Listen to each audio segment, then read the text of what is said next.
You gave up a TV job to start a podcast in your basement. If that doesn't scream midlife crisis, I don't know what does. It was Championship Sunday here in Indianapolis. What's the mindset then coming in as a defending champion? I want to win. No, I want to win. The young lady over my shoulder, Caitlin Clark. Not the best looking guy. And I don't think anyone's going to sit here and say, Matt Randazzo was really good looking. What has this last month 2 months, 3 months been like for you? It's an important fan base for the Fighting Illini, is it not? It is. He turned 69 years young last week. He looked good, Coach. Oh, try it. Thank you.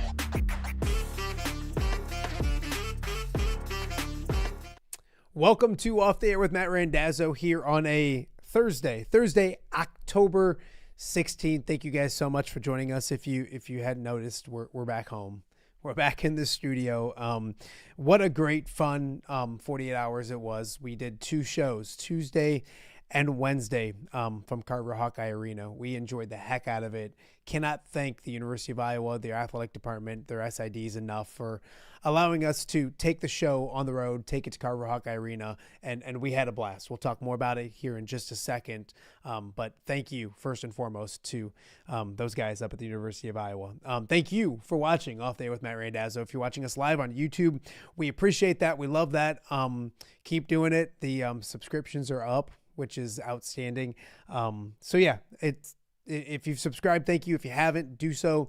Tell a friend or 2 or 10 about what we're doing each and every weekday right here in the Quad Cities. We're also live on X. X is always very good to us as well. So thank you if you're watching on X. And of course, you can check out the show each and every day on the podcasting platforms as well. So whether it be Apple, Spotify, Podbean, iHeart, you name it. There's a ton of them. Put in Off the Air with Matt Randazzo.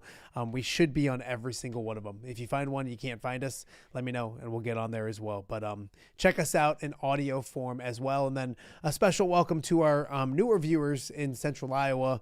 Hopefully you've enjoyed the week. It's been a ton of fun and we're just getting warmed up. We're really excited about what we're going to continue to do right here on Off the Air with Matt Randazzo. It's a fun time of year. But as we mentioned, Tuesday and Wednesday we spent at Carver Hawkeye Arena. Our Tuesday show with the Iowa women is getting close to being one of our most watched shows ever, which is exciting to talk about and tell you about. It shouldn't surprise. It has nothing to do with us and what we did.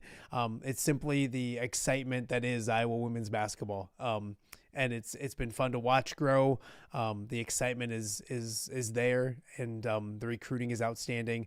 On that show alone, we talked to Addie Deal, Taylor Stremlow, Taylor McCabe, Journey Houston from right here in the Quad Cities, head coach Jan Jensen, Kyle Huseman as well. So a loaded show on Tuesday. Go check it out. We had a bunch of fun with the ladies and, of course, Kyle as well. So go check that out. It was a bunch of fun. Yesterday, the men took center stage. Great reaction from that show as well. Loaded lineup. Cooper Koch was on the show. Bennett Sturtz was on the show as well. Isaiah Howard, Brendan Hawson, which I'm learning that name correctly, Brendan Hawson, and then also Ben McCullum. And cool to have both Gary Dolphin and Bobby Hansen, the entire radio team for Iowa basketball on as well, and then some guy named Tom Kakert as well. So loaded shows from the last couple days. If you missed them and you're an Iowa basketball fan or a basketball fan in general, go check them out. It was a bunch of fun. And once again, thank you to the university for allowing us to do that. And I'll have a little bit more on that coming up in just a matter of moments as well. Coming up on today's show, as I mentioned, we're going to look back a little bit at yesterday's media day with a few quick things, then turn the page. The Iowa State Cyclones have lost 2 straight football games. They have a bye week and a big game coming up against BYU. We'll talk to Jake Brend from the CycloneFanatic and also Iowa Everywhere about that football program, where it's going, what went wrong, how it gets fixed. And then also basketball is rocking and rolling in Ames as well. They have an exhibition against Creighton coming up on Friday night. Of course, Creighton, one of the most active teams in the transfer portal. Moline's own Owen Freeman, former Iowa standout, Owen Freeman, in Omaha with the Blue Jays now. So we'll talk about that game as well. So Jake Brend coming up in just a little bit. Also, it's a big time for high school football. And this season is important, but we're going to do 2 different things today. First, we'll have Greg Armstrong from View from the West, because there's a new playoff proposal I don't really know much about right now. I've been busy this week. I know it's been out there. I've read a little bit of stuff, but not a lot. I know View from the West has an outstanding podcast out there right now explaining it, a special one explaining a lot of it. So I'm going to push a lot of people to that, but Greg's going to join us here to talk a little bit about it coming up, probably hour number 2 of the show. And then we haven't talked to Ty Taylor this week from WRMJ. We'll get our track fix from him. The biggest game of the season is coming up. 2 unbeatens, 7-0 Monmouth-Roseville, 7-0 Rockridge. We had Nick Houston on from Monmouth-Roseville on Monday, so we'll talk about that game and the rest of the conference. And a familiar face returning to the airwaves for WRMJ. I guess a familiar voice, not face, because it's radio. But anyways, you guys know what I mean. We'll talk all about that kind of stuff as well. So a lot to get to on today's show. Thank you guys for joining us once again. I want to start with a congratulations to a couple area teams, kind of catch up on a few things. On Tuesday night, it was Pleasant Valley knocking off Assumption in a really good volleyball game. So Pleasant Valley claims a share of that MAC title. There's a few games tonight. Everyone finishes tonight, but it looks like it'll most likely be a Pleasant Valley and Assumption tie for that MAC championship. So congratulations to the Spartans. We're going to catch up with Isabel Kramer today. Unfortunately, she's not feeling the best, so we'll catch up with her probably next week. Maybe talk about the postseason and all of those kind of things when it comes to Pleasant Valley volleyball. So congratulations to the Lady Spartans. Also, congratulations to the Moline soccer team. On Tuesday night, they beat United Township in a great soccer match. So it's the Maroons, Western Big Six champions. I think both teams can have good postseasons as well. So we'll catch up with a little talk from the pitch coming up early next week as well. And then some more national news or area news. Former Iowa standout Keegan Murray sending an extension to stay in Sacramento, and he's going to do it for 5 years and $140 million. So congratulations to Keegan Murray, one of the best to come through the University of Iowa. Super talented on the court, but a really good human being off the court as well. So congratulations to Keegan Murray making himself a little money, and we love to see that as well. So great news on that front as well. As we mentioned, here in this first segment, I want to kind of highlight a few things from yesterday's show, and then we'll get to the Cyclones coming up after the break. We were in Iowa City at Carver Hawkeye Arena, talked to a bunch of great players, coaches, all that kind of stuff. New era at the University of Iowa. Ben McCullum was nice enough to come over and chat with us, the head coach of the Hawkeyes.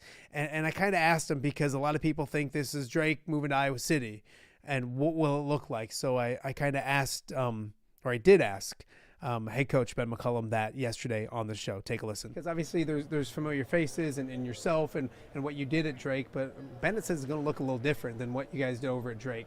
What will it look like at the University of Iowa? You know, people said that when we came from, Division II to Drake. It was like the Drake Bearcats or something. It's like, no, we were the Drake Bulldogs, and that's what we were then. Yeah. And now we're the Iowa Hawkeyes. Sure. And so what's it going to look like? Good question. Hopefully we win as much as we did at Drake. Yeah, that would be nice. Yeah. So maybe it is Drake. I would say it's probably a combination of some of the teams that we had at Northwest, where we had a lot of guys that could really shoot and space the floor, a lot of length, positional size more so than just a 7-footer inside. And then, combine that with some of the guys that we brought over from Drake as well. Probably a combo of the two. Eventually our teams will look probably even more similar to what we had at Northwest Missouri State, where we played a lot of shooting, a lot of length, tricky to match up with, and obviously all of our teams have defended.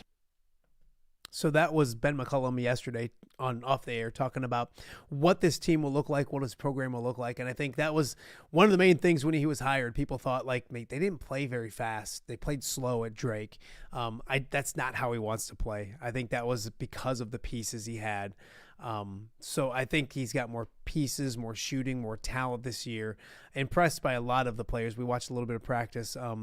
Brendan Hawson can shoot it really well. So impressed with him. Cooper Cash looks really good.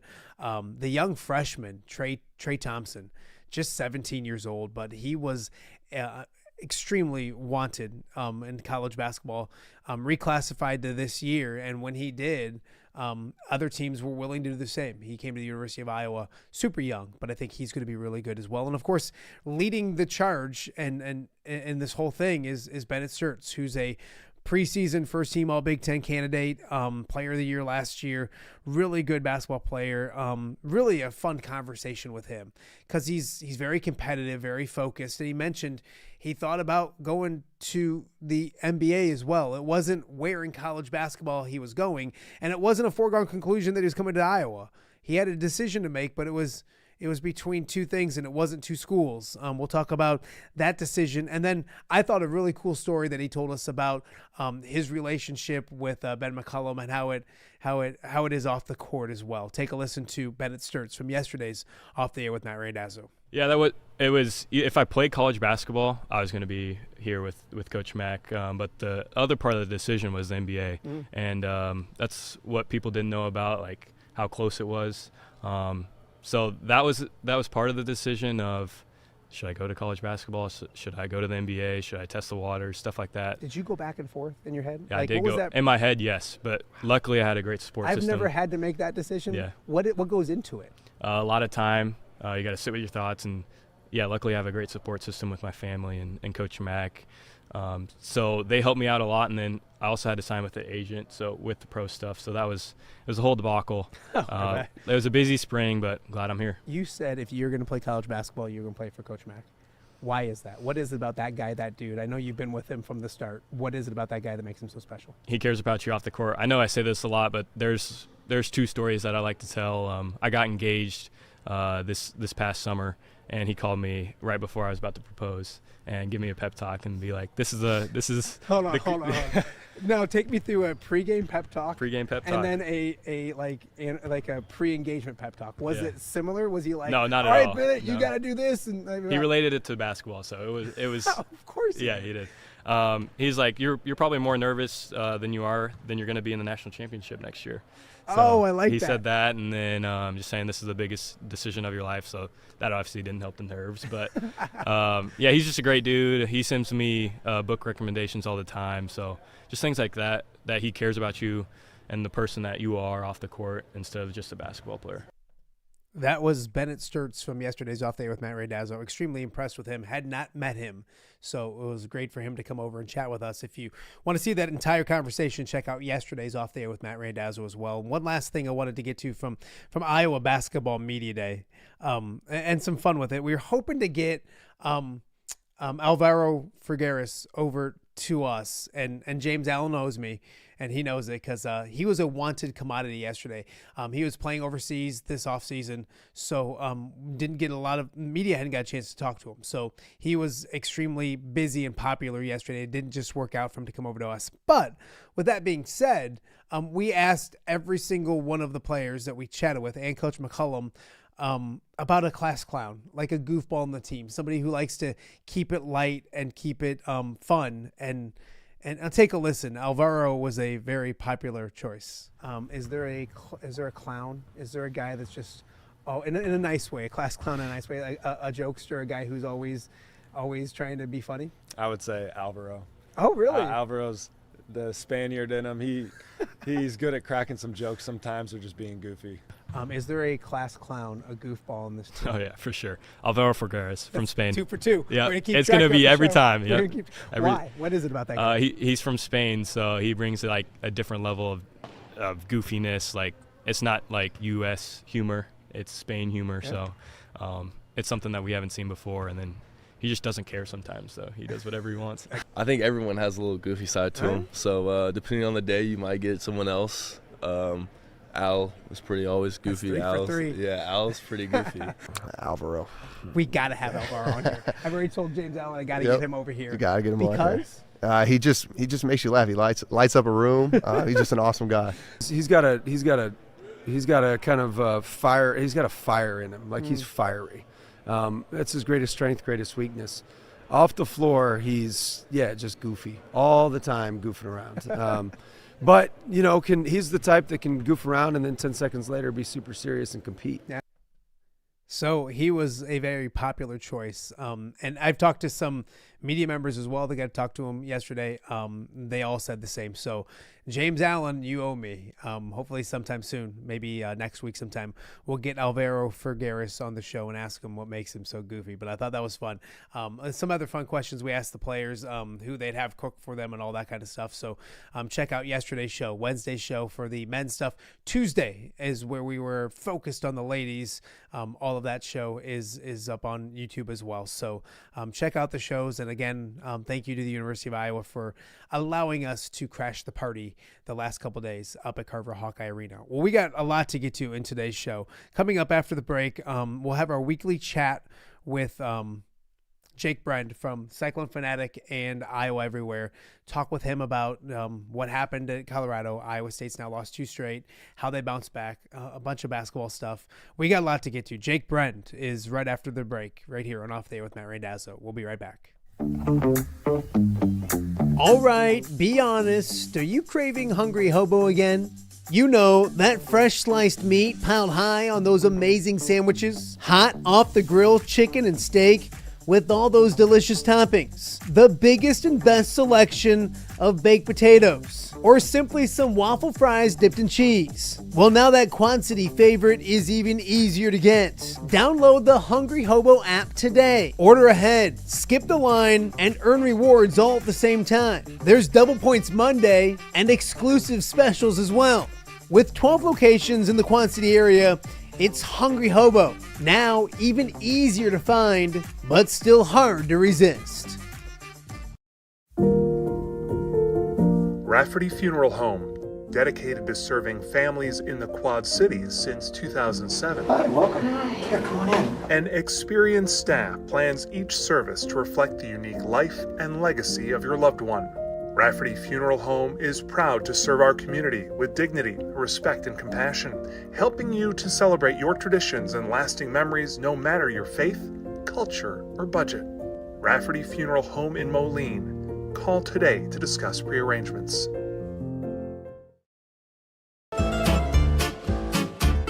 When it comes to quality, convenient pizza, Godfather's Pizza in Silvis has you covered. Featuring a beautiful dine-in area, delivery, and a carry-out window. Godfather's Pizza is that pizza you grew up with, not a convenience store. You see, at Godfather's Pizza, the dough is made fresh daily. That mozzarella cheese is shredded fresh and never frozen. And those toppings are abundantly piled high each and every time. Locally owned and operated since 2010, Godfather's is a huge supporter of local athletes right here in the Quad Cities. So come on by and check them out at 1211 Avenue of the Cities in Silvis. Order online at godfathers.com and reunite with that same delicious pizza you grew up with.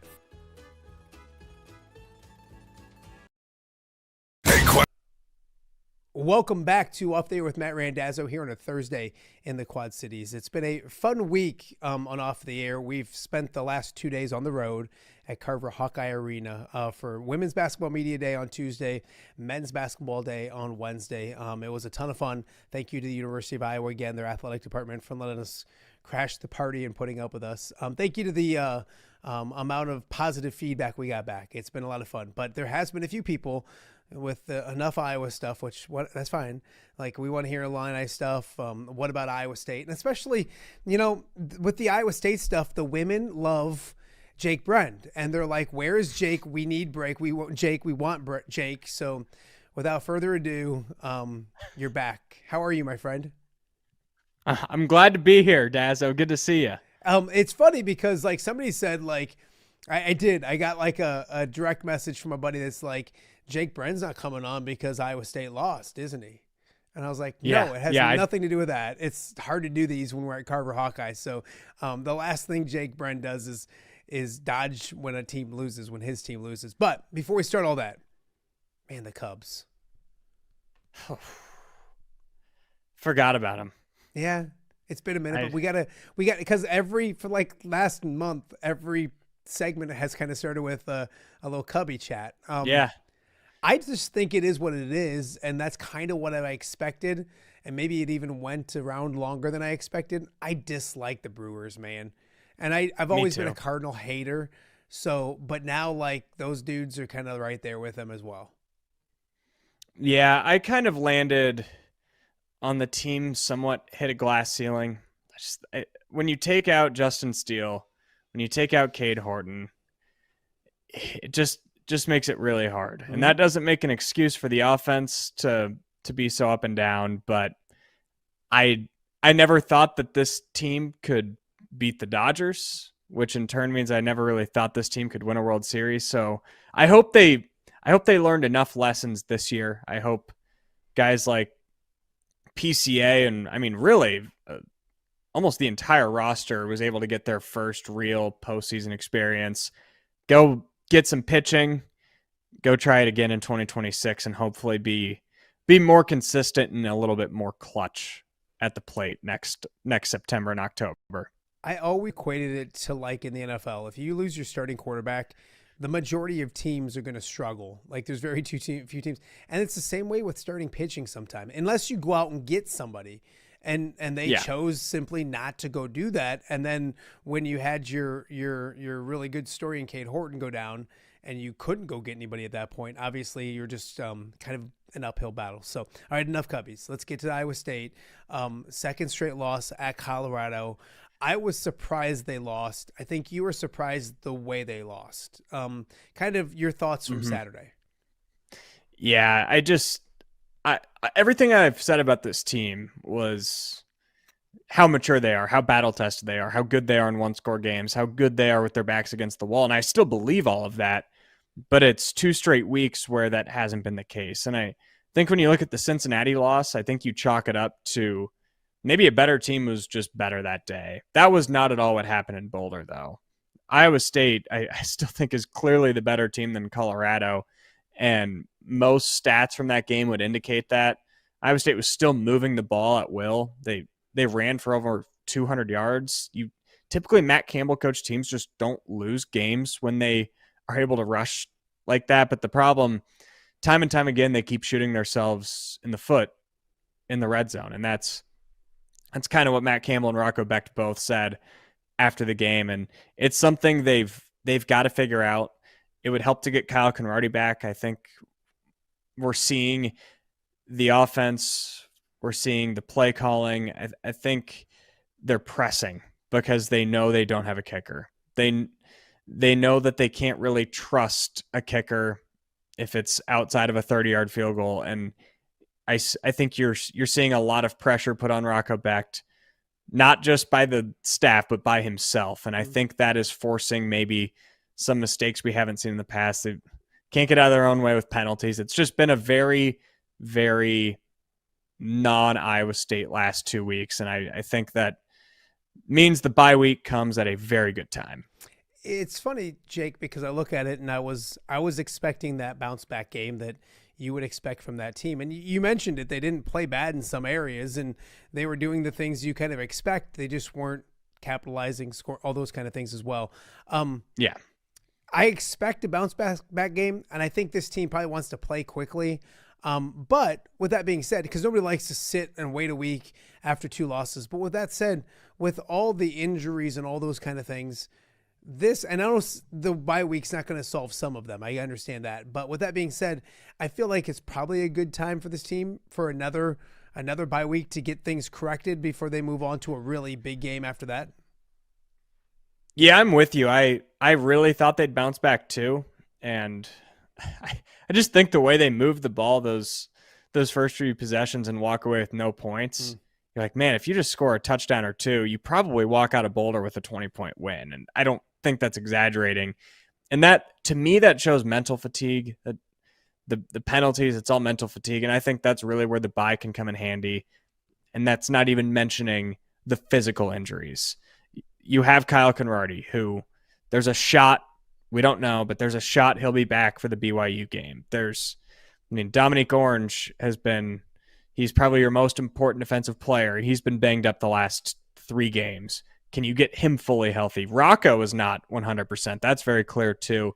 If you can get everybody fresher and ready to go for this last 5-game stretch, I still think that this team is good enough to rattle off 4 wins, 5 wins in this last stretch. They just have to do it and be better at the details, be better at what they preach. You mentioned you're not going to get some guys back that are out for the year, but those wears and tears that players get, kind of talk about that, because yes, they're out there and they're playing but they're not where they should be, probably level wise, if they're healthy. This gives them a chance to take a couple weeks, and then mentally as well. Like it's time to flush things, forget about this stuff, and move forward. Bye week wise, when it comes to injuries, I want to start with that. Just because they're not out doesn't mean they don't need this bye week to get healthy, if that makes any sense. Well, and especially when it's your nose tackle, when you're Dominique Orange, we all know the problems that rest on that defensive line. It is not a good enough defensive line right now, and I don't think it'll get that point. If you take Dominique Orange away from that defensive line, I don't want to see it. I don't know, because it could really fall off. So not only is your best player getting dinged up, is getting banged up, he also has the pressure to play and to play at a high level, because if he doesn't, then a lot of things can fall apart. And the same goes for Rocco. When your quarterback is banged up, you're seeing it in Iowa City too. You've just got more of an expectation on yourself to play and more of an expectation on yourself to go perform. And that is why this bye week should hopefully be really good, because hopefully, I'm not going to make up a number, but whatever Rocco's at now, hopefully he can increase that number by 10%, 20%, whatever it is, and be a lot closer to healthy than he has been the last 2 weeks. Is that the biggest concern around Rocco Beck? Because you mentioned, and early on he looked a lot better, and they had opportunities, and I think that was important, because against a team that you should beat, if you start winning early, I think it helps a lot. The more you let them hang around, and we saw what happened. But Rocco, 18-33, no touchdowns and an interception, just 205 yards passing. I think a quarterback rating of 35.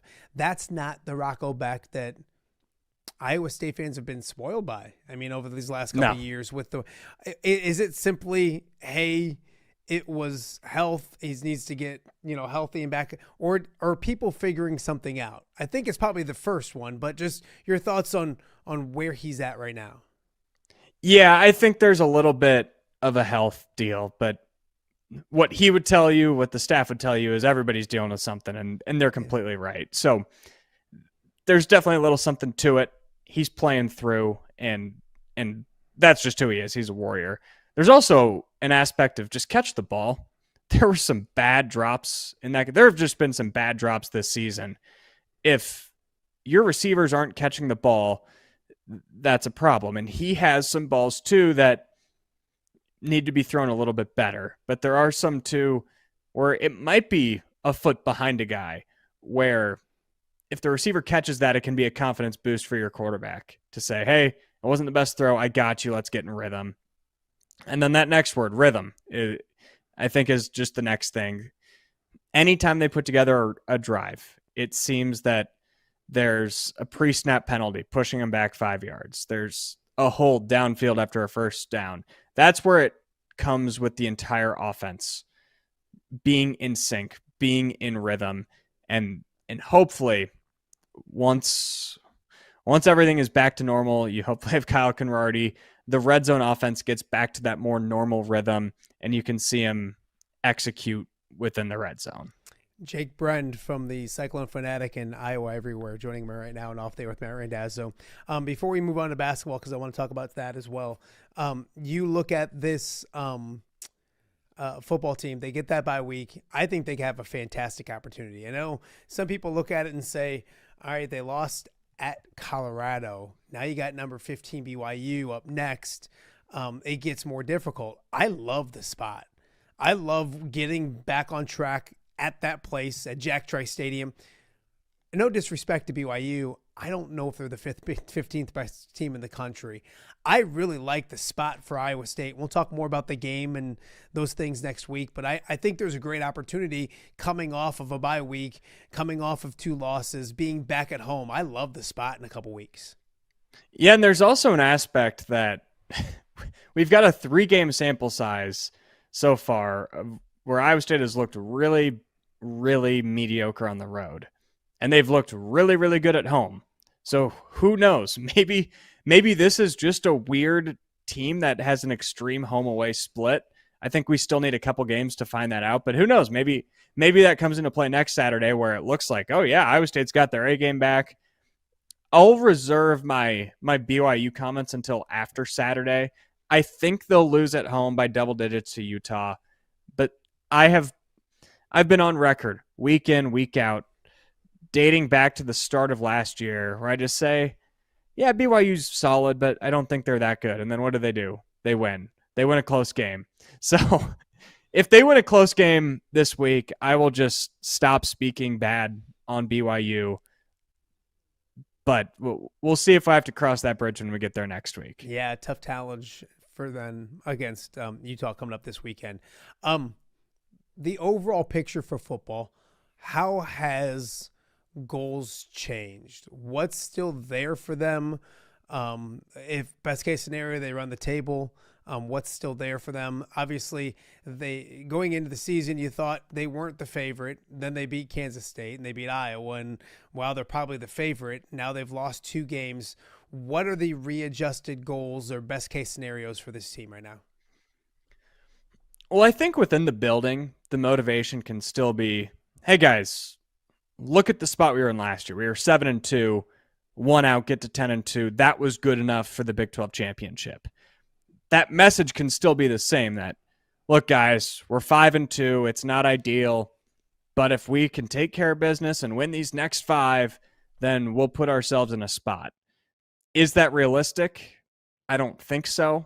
I just think based off of what we've seen the last 2 weeks and some of the injuries on the defensive end, I just don't think it's fair to expect a 10-win season at this point, but it's certainly possible. There's not a game on the schedule that is a certain loss, or there's probably not even a game on the schedule where they're more than a field goal underdog still. So if they play their A game, it's still possible to maybe rally those expectations back to where they were. I think a realistic fan expectation, though, is you're probably in that 8-9 win range, and you're probably an 8-4 team, and if you want a bounce to go your way, you could be 9-3 in that range. And who knows, maybe they rally just like last year and they find something when they hit rock bottom and they grind their way out.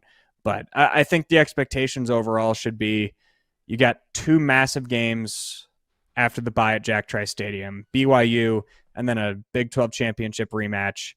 You win those 2 games, you kind of forget about Colorado and Cincinnati, and then you get locked into those final 3 down the stretch and just see what happens. Jake Brend joining us on Off There with Matt Randazzo. Before we get to football, your thoughts on Penn State and what happened? And it's not the first. I mean, you have coaches getting fired at UCLA, at Oklahoma State, Oklahoma State, Tulane. Now I think you could add Wisconsin and maybe Michigan State to the group eventually, and Penn State it happens at. But that one's the weird one because they were playing in the national semifinals last year, 3 points away from playing for national championship, and 3 weeks ago they were number 2 ranked team in the country. Just your thoughts on what the heck happened there? I don't have thoughts. It's so bizarre to me. Not that he got fired based off of the results. Like I was talking to my buddy on Saturday, watching that Northwestern game, and the second it hit 0, my buddy who's an Iowa fan said, "Do you think there's any shot he gets fired?" And I said, "Oh, if I could bet right now, I'd bet that he's not coaching at Kinnick Stadium next week." Okay. But if you would have told me before the season that James Franklin wouldn't be coaching at Kinnick Stadium, I would be shocked. If you would have told me even after the Oregon game, I would have been shocked. Yeah. The shocking part for me is just them losing those back-to-back games to UCLA, Northwestern, when those happened, though, that was the nail in the coffin. There was no way they were going to bring him back next year. So you might as well just pull the Band-Aid off now. But, man, it's a fall from grace that I just did not see coming whatsoever.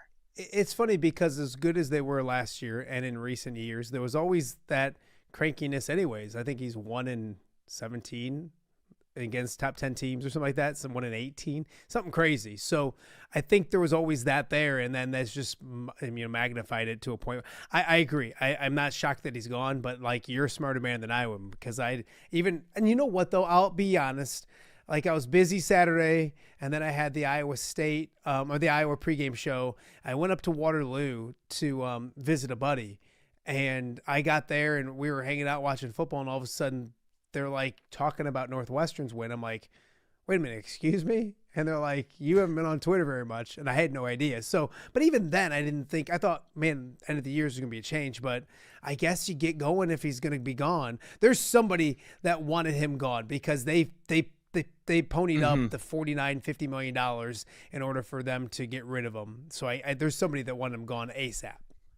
Well, and the landscape has completely changed with the portal opening when it opens.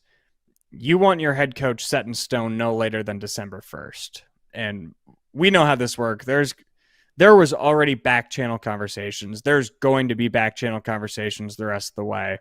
And whoever the next coach of Penn State is probably going to be recruiting for Penn State while he's at another school. That's crazy. It's not what you like to hear. It's not what should happen, but it's what will happen. So the new arms race for these schools it's not facilities anymore. It's not anything like that. It's how quick can we get our new head coach, and how quick can we get him in the building, and how quick can we get him start working on the portal, because whoever coaches Penn State next year is going to have probably somehow even more resources than James Franklin had this year. And they're going to want to put those to use, and they're going to want to try and build a team that can win a national championship in year one. It's not your grandfather's college football anymore, where you put together these freshman classes, and by the time that they're juniors and seniors, we'll be able to see them play in the Rose Bowl. Nope, that's not how it works. These rich people are going out to buy whoever they think can win them a national championship in year one. And I pity whoever steps into those shoes, because that is a lot of pressure. A lot of pressure. That's my big thing, is why do you want that job? Like, why? I've had people like, obviously there's the Matt Rule stuff, and they're crazy over there in Nebraska, so like that's already a weird fan base to begin with. And I mean, anybody else, like the people threw Matt Campbell out and this and that and everything else, whoever it is, why would you want to go to some place where you can be second ranked team in the country coming off a national semifinal, and you can have a bad month and lose your job? Like, it's crazy to me. I don't know why anybody would want that kind of stuff. Well, look at how far Alabama had to go down their list to find Kalen DeBoer. It's because who wants to replace Nick Saban? Yeah. No matter what you do, you could win 5 national championships and you're still going to be less than what Nick Saban did. So there is something to it in this sport where you have to find that fine balance of, yes, there's more resources. Yes, I get to play in a 110,000 person stadium, but where does it outweigh the pressure? And some of these coaches are just wired different, but I don't see why Kurt Signetti would ever leave Indiana. Yeah. No. With the gig that he has, with the resources he has there. He's a rock star. They're gonna name the field after him maybe this year at this rate. Why would you ever leave that to go be in that pressure cooker in College Station? No, I get it. Not College Station. Is it College Park, or sorry, I'm totally blanking. Park. No, College Station. Over in Happy Valley. Just say Happy Valley and move on. Yeah, Happy Valley. Yeah, I confuse the A&M, Texas A&M, Maryland, the Penn State. They all run together in my mind. No, I get you. And we could keep talking about coaching, because I think Luke Fickell is a dead man walking as well, and I think Michigan State's got a issue there, and those are guys that are in year 3, and it's just simply the days of Kirk Ferentz, and like, hey, you can lose your first 18 games or win one of your first whatever it was, and now be the winningest head coach in the Big Ten. They don't exist anymore. That's the old school of college football. From football to basketball. I talked plenty about it when it comes to the Iowa Hawkeyes the last 2 days.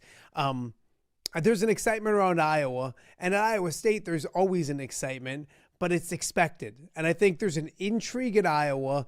There's an expectation at Iowa State. What do you expect from this year's team? Is they have a pretty fun scrimmage coming up this Friday. Yeah, it's weird where Iowa State's at right now. They're ranked 16th in the preseason. They've got one of the 10 best returning top threes in college basketball, but between Tamin Lipsey, Mila Momcilovic, Joshua Jefferson. You got a pretty good transfer class, a pretty good freshman class, and someone on our CycloneFanatic message boards said, does it feel like this team is almost going under the radar amongst the fan base, not just nationally? And I think that is to your point, that it's become expected. It's year 5 of TJ Otzelberger. It kind of is what it is.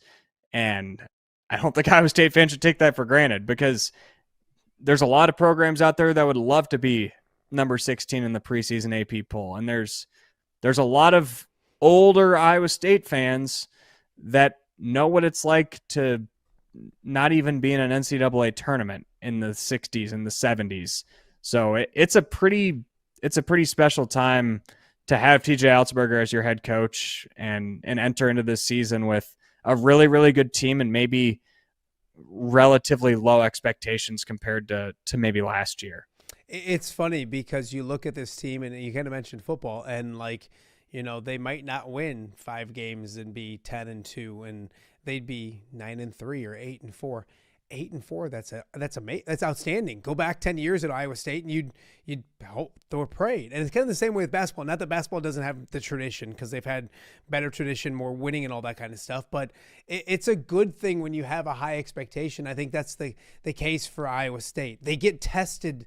I say that like it's a big game one and it's real and stuff, but I think it's a fascinating matchup with Creighton, one of the most talked about teams this offseason, one of the most active in the transfer portal, including Moline's own and former Hawkeye Owen Freeman going to Creighton as well. What do they want to get out of Friday when it comes to 2 really good basketball teams play? This is a Sweet 16-ish, Elite 8-ish type of game, isn't it? Yeah. Both these teams, if you told me Creighton made the Final Four this year, I'd say, okay, that makes sense. If you told me Iowa State made the Final Four this year, okay. I mean, like they got the talent to do it. Mm-hmm. That's the cool part about this matchup is, do they both make the Final Four? Maybe not, probably not. But these are 2 top 8, top 10 teams, probably when all is said and done in college basketball. Yeah, absolutely. It's a high-level college basketball game, and I think the good news is, especially for Iowa State, is that it doesn't count, because you're without Tamin Lipsey. So on Friday night, there will be a true freshman point guard from France that's running the show. That's what I fully expect. I don't have confirmation on that yet, but I would fully anticipate that Killian Toure is the starting point guard on Friday night. One, if you are in an NCAA tournament game and you're relying on a true freshman point guard who's playing his first college basketball game, that's terrifying. When it's an exhibition, that doesn't count. It's more fun. I'd honestly rather see him than Tamin. Tamin's a proven commodity. Keep the man healthy. Keep him fresh. Toure, I really want to see what the guy has, and he's not just going against Bucknell State or Corn Cob College or whatever. He's going against Creighton, and he's going against a team that, like you said, will be in the Sweet 16, has Final Four potential, and I'm really excited to see Toure, and then Jamarian Bateman. He's the freshman that's expected to come in and be kind of that guy and be the flamethrower, probably average 10, 12 points a game, be a good defender. I'm really excited to see how those 2 look in this first Division I college basketball setting. On the other side of things as well, and we mentioned Owen Freeman. Owen out a lot of the offseason. I don't know for sure if he's going to play or not. I don't know if he's back on the court or not, but obviously a fascinating matchup. And I think big picture, it's a great way to test yourself. And I know you talked about it in an earlier show, but it's a fun matchup because of the head coaches as well, who know each other, like each other, all those kind of things. I mean, you don't see scrimmages like this, although I should say the second secret scrimmage for Iowa, secret I put in quotes, this is at least an exhibition game, but the secret scrimmage for Iowa is against Texas Tech. And they, two coaches that know each other very well and those things too. But it's a fun relationship with TJ and Coach McDermott as well. Yeah, TJ has been a part of 3 different tenures at Iowa State, not including his own. He started as a Greg McDermott guy almost 20 years ago now. Crazy. So that's a relationship that goes way back. They've been doing this secret scrimmage, I believe every year since TJ started. Maybe not the first year, but they've had at least 3 secret scrimmages in the past. Now they're just doing it in front of fans. It'll be really cool to see. And then about a month from now, we'll see it again because Iowa State plays Creighton out at the Players Era tournament in Las Vegas, which I don't think either staff was too thrilled about getting paired up with each. I don't know. You go out to those tournaments and you see pretty much every top 25 team in the country. You're like, maybe we should get paired up against a team we don't see that often, but it's certainly a cool matchup. And if this could be a yearly thing, I would sign up for it, and I'd imagine that it will be. No, absolutely. Jake, before I let you go, what are you looking for on Friday night? I know the takeaway may be the freshman point guard because I think that's probably your one thing you're keeping an eye off. Besides that, what other thing are you looking at? You'll be at the game, I'm assuming? I will be there. Oh, yeah. It'll be all over CycloneFanatic, Iowa Everywhere. I can't wait. What are you looking for? Let's go with the jump that Mila Momcilovic makes. That's been the talk of the offseason. TJ at Media Day, he wasn't shying away from putting the pressure and putting the expectations on Milan. He said that he wants him to be the most unconscious shooter in the history of basketball. He didn't say, we want him to be more confident. They want him to take 10 threes a game on the short end. Wow. They want him taking off-balance threes. They want him taking contested threes. They want him taking logo threes. So if Milan can live up to like 80% of that, if he can continue his, I don't know, 38% vote, like his percentage is going to go down, and that's fine. But if he can truly make that, like he's hitting 4 of 11 a game or 4 of 12 or 5 of 13, that does so much for this team. And if we go out and Milan hits a logo 3, if he hits a couple contested corner threes, then my internal expectations of the team might change based off of that exhibition. No, absolutely. Jake, this is such a fun time of year. And you just talking about like the Creighton Iowa State matchup. I mean, I love regular season, Big 12, Big 10 basketball. I get all that. It's a blast, but I love these like these days where you get college basketball starting at 5 p.m. or 3 p.m. in the afternoon and 1 p.m. And you still got football season going on. It's going to be a ton of fun. Tell people how they can check everything out that you're doing. We do this every week, but CycloneFanatic, Iowa Everywhere. You're all over the place. More Jake Brend, the better. Yeah, absolutely. Well, some might say that. Maybe you do. Hopefully the ladies of the Quad Cities think that as well. There you like go. You said earlier. There you go. But that's what we're working with. No, so CycloneFanatic, Iowa Everywhere. If you want to watch our game coverage on CF on Friday night, I'm going to be there. I got a camera. I'm going to do highlights, so you'll kind of get that low floor view of the new Cyclones. I'll have a post game report. We'll hear from the team. All that on CycloneFanatic. And then it's a massive weekend in the Big 12. I'll react to the Holy War, Arizona State, Texas Tech, all that bigger than 12 on Sunday. So it's a good time to be tuned into CycloneFanatic and Iowa Everywhere over on YouTube. Stay busy, young man. It keeps you out of trouble, and then you can watch the Blackhawks when you're not dealing with all that kind of stuff as well. No more Cubs to deal with, but that's okay. So yeah, I'll do my best. I appreciate you. We'll talk to you again next week. Thanks, buddy. Thanks, Dazzo. All right. That is Jake Brend from CycloneFanatic, Iowa Everywhere.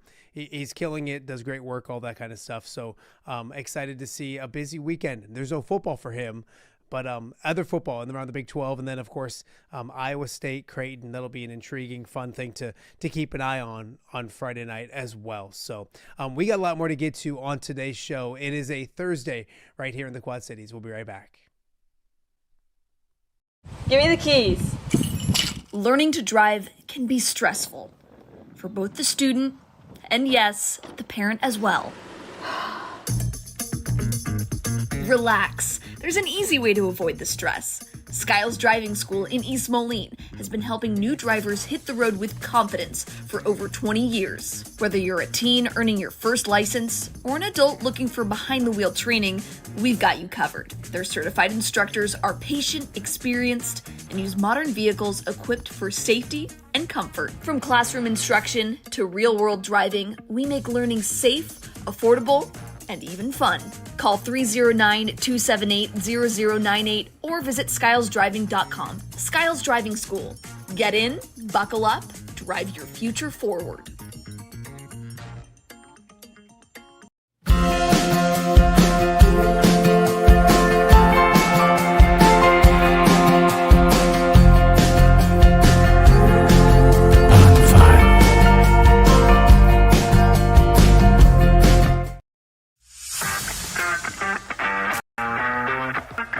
Are you looking to take your next party, tailgate, or golf outing to the next level?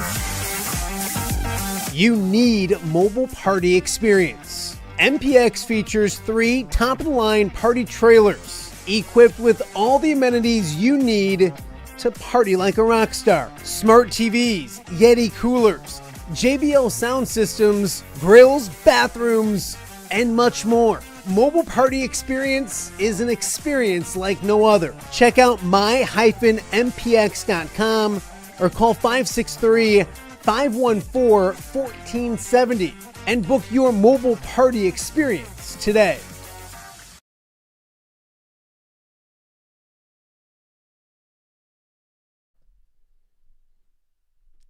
Welcome back to Off the Air with Matt Randazzo here on a Thursday in the Quad Cities, Thursday, October 16th. It's a great time of year. College football, pro football, basketball right around the corner, high school football in full swing. And for the rest of the show, we're going to talk high school football. Don't forget, tomorrow we'll be live from the Soul Bowl over at United Township, getting ready for the Panthers and the Maroons tomorrow. But we'll do more previewing of the week tomorrow when it comes to that. But I take a few days and go do college basketball stuff, and I come back and Greg, there's a new proposal about playoff stuff that I don't even get and understand. So I figured you'll join us tomorrow. We had to get you on here today to talk about that. First and foremost, how are you?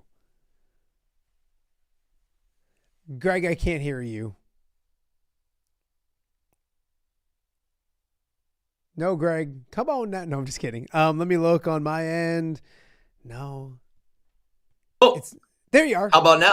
Yeah. How about now? I was going to pull. Yeah, we can hear you now. I was going to do the old, it's not me, it's you. It's you. But no, we're good. We're good. No, it's that mute button that gets me every time. So there you go. You know what? I worked for you for how long? With you for how long?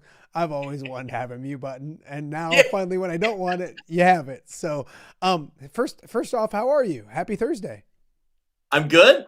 Yeah, the week is moving along. I'm gearing up for tomorrow. I'm excited for another great night of high school football. So Man, for sure, it's going to be outstanding. I'm hoping to convince Mitch and Greg to both be on the show again tomorrow to talk about all that football preview action, all that kind of stuff. But I had to have you on today, maybe a day early than normal, because there's a new playoff proposal, and I haven't got a chance to look at it too much. I know you guys did a fantastic podcast. Everything I'm seeing on social media it was very informative. I'm going to listen to that this afternoon. I'd encourage everybody to do the same, but I figured I'd have you on here.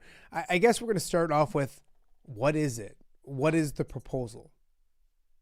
So I would say it is, it's similar to proposals that have been out there before in some aspects, but in other aspects, it does kind of get a little more creative. So I don't want to bring up the dreaded word districts, because then everybody starts, screaming and shouting and typing on X and everything else. So I won't say the word districts, but they want to do kind of like some flexible regions if that, so you'd be put into regions. So I'll start at the beginning. The essentially, this proposal would, one, it would expand the playoffs, which I know also has people shouting from rooftops that they hate it, but hear me out.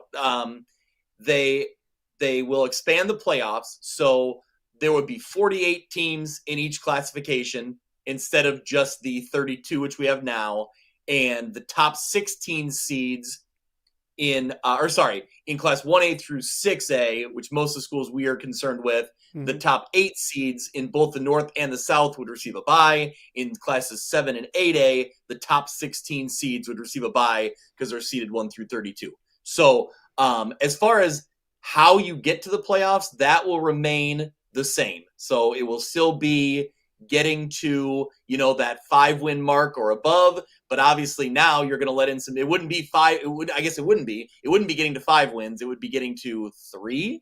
Some teams getting in at 2 wins, which I don't know that I love that idea, but I'm willing to listen to it and see what people think.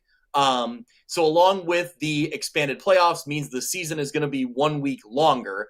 They will actually add it at the beginning of the year instead of the end. So high school football will still end on the weekend of Thanksgiving, but it will be moved up. So they get rid of that week 0 scrimmage, which we've done the last couple of years in the state of Illinois.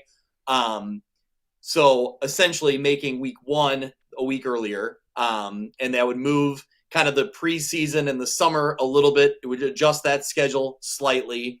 But I think the biggest thing is getting back to how the regular season schedule would be structured. It would be much more structured in a regional type of basis. So regions would be between 6 up to 8 teams potentially in a region. And you would be located or placed in a region based on enrollment and geography. So makes sense, right? You're going to want to be with like-sized schools. I think what this proposal does that's different than what we've seen in the past is you're not structured, or it's not so rigid that 1A schools have to be with 1A schools. Or, for example, on the bigger end in the Western Big Six, the 7A schools don't have to be with only 7A schools. So meaning Moline doesn't have to go to Chicago and elsewhere every single week. Yes, I think it's yet to be determined. They're going to put out mock-ups of these regions next week, which I think will be very helpful, very informative. But I think in general, there's a little more wiggle room to make some common sense decisions. Now, the way they have it structured is the teams that have the flexibility are, for example, the larger school, we're talking about, the Western Big Six schools. The larger schools in Class 6A could play 7A. Or the smallest schools in 6A could play down at 5A. For the most part, no schools will be making multiple class jumps.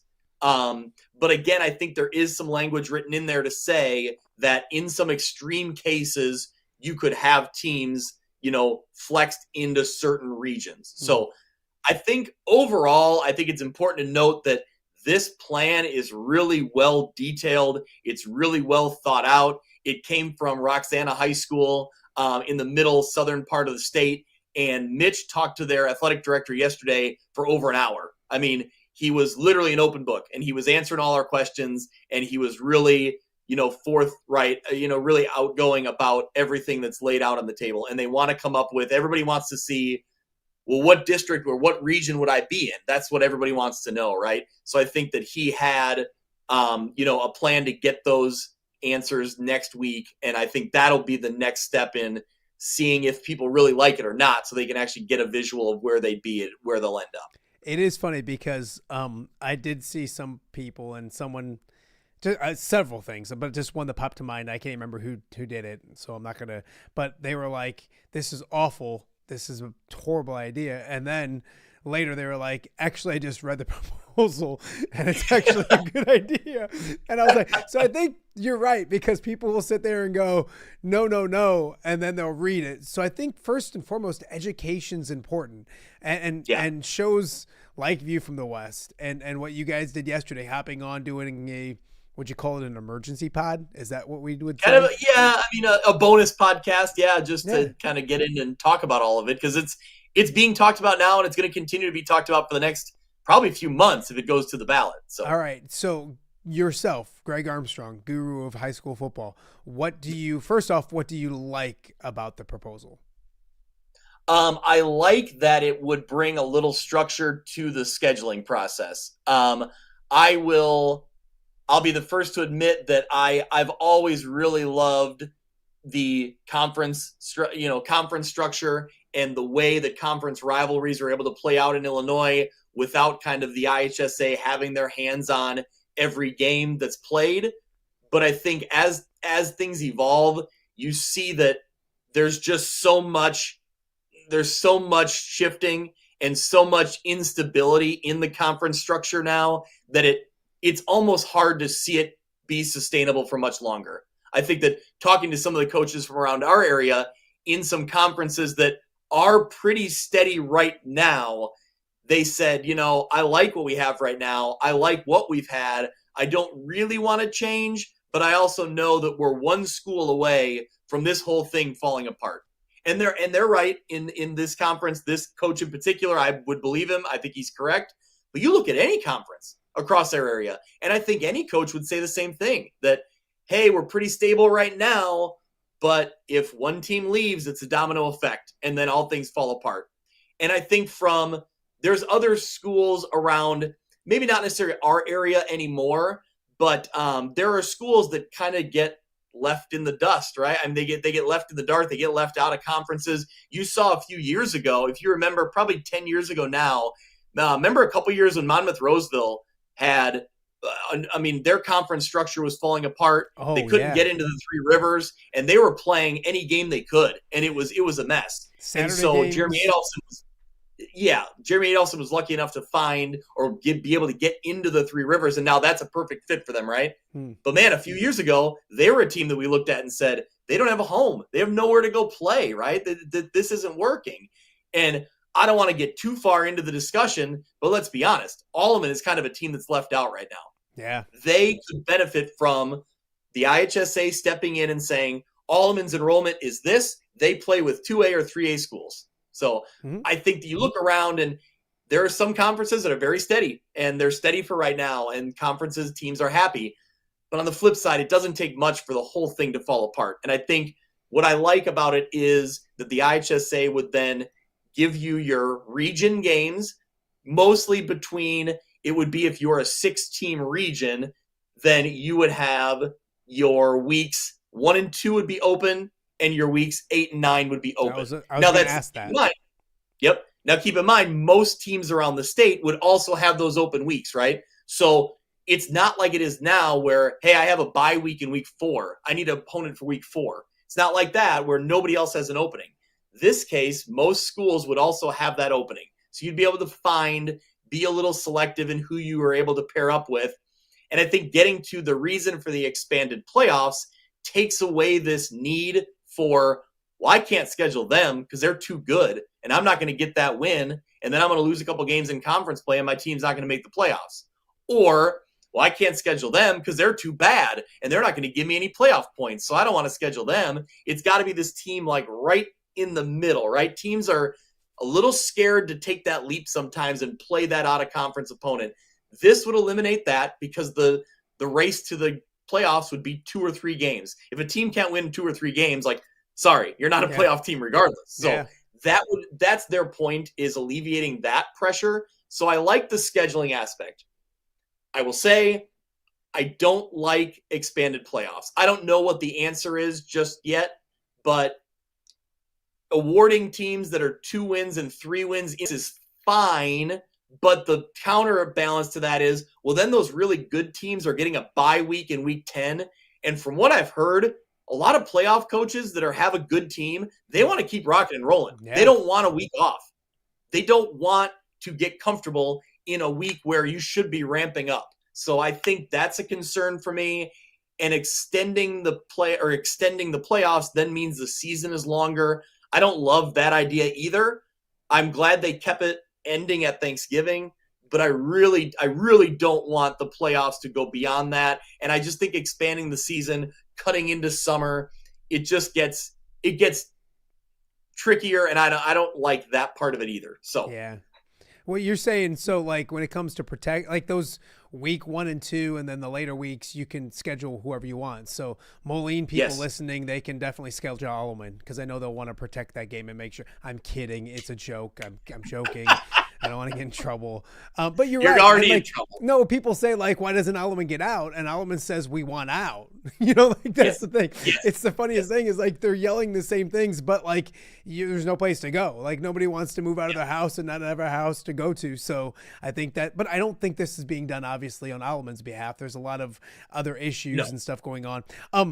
How would it look? And this is probably why next week is so interesting. Do you know what the Western Big Six would look like? Like would Moline and Rock Island be close enough together to be in the same region? Yeah. If I knew what's that, and maybe Moline, UT probably there too. So Moline and UT are both 7A schools traditionally. Yeah. So I would say they would both be together, no doubt about it. Rock Island usually qualifies for 6A playoffs when they had been in the playoffs. So that one would get tricky, right? Would they be on the bigger end of 6A that they could flex into 7A? I don't know that. If I knew already, I'd be on the phone with Morrissey and Welch and everybody else, give them the info. So well, and that being said, like that's a protected game. If not protected, but they could play those 2 games in weeks 1 and 2. They could absolutely, and I would bet more than likely they would. I think in talking to coaches around the Western Big Six, it's the same concerns they had when district play was laid out the first time, and it was like, where are we finding other 7A schools to play? And how far are we going to have to drive for it? The Quincy drive is one thing, right? They've become pretty comfortable with that drive over the years. But I think that when you start talking about, spreading teams from down south to a team in Peoria to a team in the Chicago suburbs, that gets a little dicey. So how big are the regions? They're 6 teams. It could be 6 to 8 teams is what they're looking at. So I think it all kind of depends on, how they flex those teams in and what they consider maybe those extreme situations where do they want to make sure that Quincy, Rocky, Moline, and UT all stay together. And then the question becomes, well, what other 2 teams do you pair with them, right? And I also think it's important to note that in these region settings, you can play in a region, or let's say Rock Island gets flexed up to play in a 7A region. If they qualify for the playoffs, it would be the same structure the playoffs are set now. So they take every team from top to bottom, and they take the top 48, and those are 8A. So the next 48 are 7A. They go back to 6A. They would go back to 6A. Yep, it's the same. So it's the same kind of idea as Mississippi. And there's Monmouth-Roseville's playing a 3A postseason. Kewaunee playing a 4A postseason. Spring Valley Hall, if they qualify, would be playing in 2A, right? Yeah. So they all end up going their own ways in the playoffs, but they meet up in a conference. That's the same structure we'd have moving forward in this region setup, which I think is what I like about that flexibility, being a little more common sense, being able to keep teams a little closer together. All right, now, it seems to work in theory as we talk through it, but to Seuss's point last night on our podcast, it's yet to be mocked up, and when it is, will it work in practice? I guess we'll wait and find out. That's going to be fascinating. When did that come out? They hope next week, is from what I've heard. Oh, Greg, guess who's going to be on the show again next week? Go ahead. That's the most fun, right? Is like when we get these regions in hand, and then we can say like, well, I love this. This works out. This is terrible. Like that's going to be the, where the rubber meets the road. Is that the expression? That's an old fashioned phrase. Yeah, there you go. We're old. Greg Armstrong from View from the West joining me right now on Off the Air with Matt Randazzo. I don't want to out you or make it so like you lose your street cred in Illinois, but you used to cover the Iowa side of the river as well. And this reminds me some of that when it comes to the things I like about Iowa. Like back in the day, I hated, do you remember when Brian Stocking did an entire little video piece on how North was going to beat Bettendorf in the first round of the playoffs, and one was like 9-0 and one was 1-8. And it's like, and no, this is no disrespect to any of those, but like it is letting those teams in that like probably aren't playoff teams. So it goes back to that. We used to have that. And I think you could agree, you probably didn't like that. I know I didn't like it. I also nowadays, like I've said to people recently this year, oh, cool. I said, what was it? The other week, I was like, it was Assumption Central to win or something like that. And I was like, oh, it's a local matchup, because we don't get those anymore. Like we don't get it's special when like Bettendorf and PV play each other, because PV's then going to Dubuque and then Cedar Rapids. And then, you do lose a little bit of and I'm like you, I'm a conference guy where I'm like, oh, this is awesome. They're in conference play. It's going to be a conference opponent every single week. So I think you do lose a little bit of that. Your thoughts on those kind of things? Because you've covered the Iowa side, and those were things that are different about the Iowa side. Now there's some pluses of it, but so in Iowa, you lose the conference matchups, but you got rid of the bad playoff matchups, if that makes any sense. Your thoughts? Yeah. So I think in this proposal, those, 2-win teams that would get in would be playing a team that has 5 wins, because that other team would have a bye. Sure. So it wouldn't be that lopsided of a matchup. Yeah. But again, I don't love teams getting byes at that time of year. I don't think it benefits that team. If anything, I think it maybe hurts them. It's maybe a detriment to have that bye. I definitely do too. What I do like about this structure compared to what Iowa had set up is that the out of region games will still mean something towards your playoff. You still need to rack up wins and playoff points to earn your spot into the playoffs the same way. Now, it's easier to get into the playoffs because they're expanded, but the playoff structure would remain the same. So those non-region games count very similar, if not the exact same, as your in-region games, which was always my criticism with the original district proposal. That the non-district games kind of meant nothing in the way this schedule was drawn up. And that was, to me, too rigid, too structured, and it wasn't a good fit for the state of Illinois. This one has a little more possibility to work. I would agree. Can I pull a fire alarm tomorrow at Ambrose so that you can come on the show again? That was fun last Friday. I think we need to do it again. Fun, before I let you go, and I know you haven't seen anything yet, so I can't say, do you like it? Do you not like it? But before seeing it on paper, are you leaning one way or another, or your thoughts? I would say, in general, even before I read it, I was probably leaning towards it. I was even, as people will probably hate me for saying this, I was even kind of leaning towards the district play.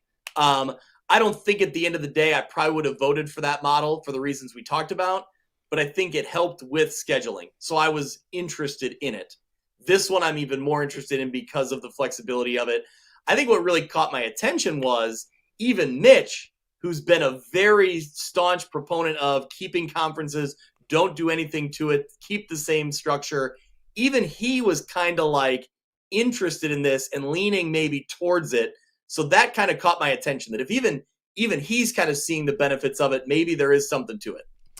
Greg, people hate you for way more reasons than just you like to relax. So, we find that out next week. It'll be fascinating. Week 8 of the high school football season is going to be awesome as well. I'm going to let Greg go now, and we'll have him and Mitch hopefully on the show tomorrow, and we can talk all about the UT Moline game and other games in the area. And I think there's a big one between Monmouth, Roseville, and Rockridge that everybody seems to be talking about. Pretty big one. Yeah, so we'll do all that. You get back to doing your real job, and do you get to vote? You said you didn't vote. Why doesn't, Mitch and Greg, it should become instead of a voting thing, you guys should be the monarchy and you guys just should make the decisions?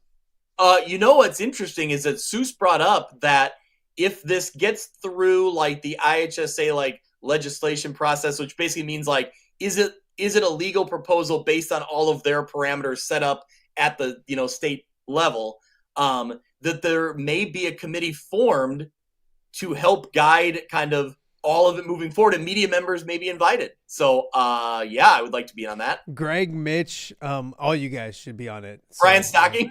All right, now we're going to let you go. I'm just kidding. Greg, we'll talk to you tomorrow. I appreciate you. All right, sounds good. Thank you. See you, buddy. That is Greg Armstrong, View from the West. I would tell everybody, if you're interested in this kind of stuff, which a lot of people are, go check out the podcast that they just put up last night, I think it was. I'm going to listen to it this afternoon. Super intrigued. Had great guests, great information. And that's what I love about what they do and View from the West is because anybody can have a podcast. I'm proving that.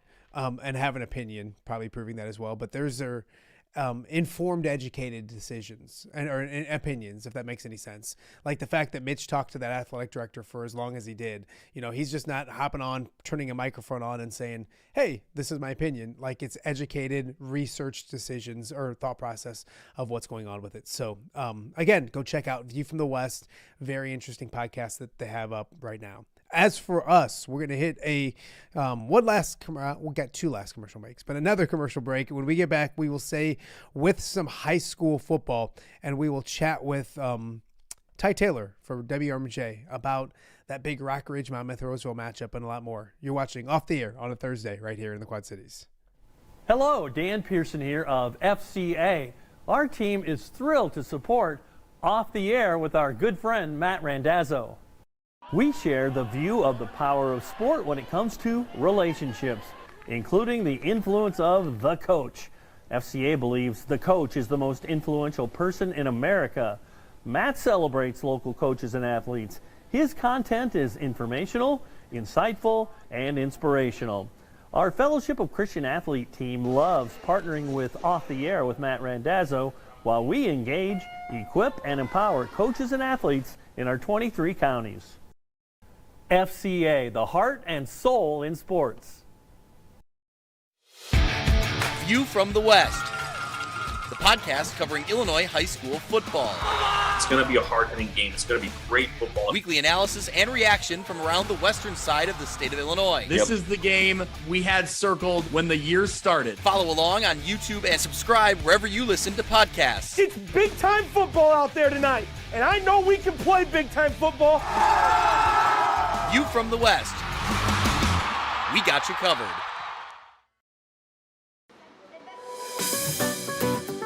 Are you looking for the Quad City's best chips and salsa?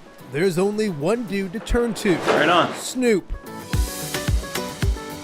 Hand-cut chips, fried fresh with that crunch you've come to love. And the most addicting salsa with delicious fresh ingredients each and every time. Pick up your chips and salsa, queso, enchiladas, and much more at the Stern Center in Rock Island. To place your order, simply call the man himself. It's Snoop at 309-314-8197 and find out for yourself what the rest of the Quad Cities already loves.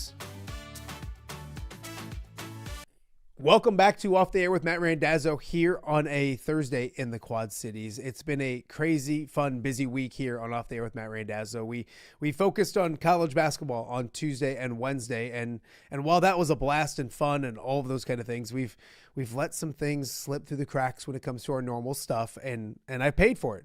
I got a lot of people saying, why is Ty Taylor not on the show? And I said, don't worry.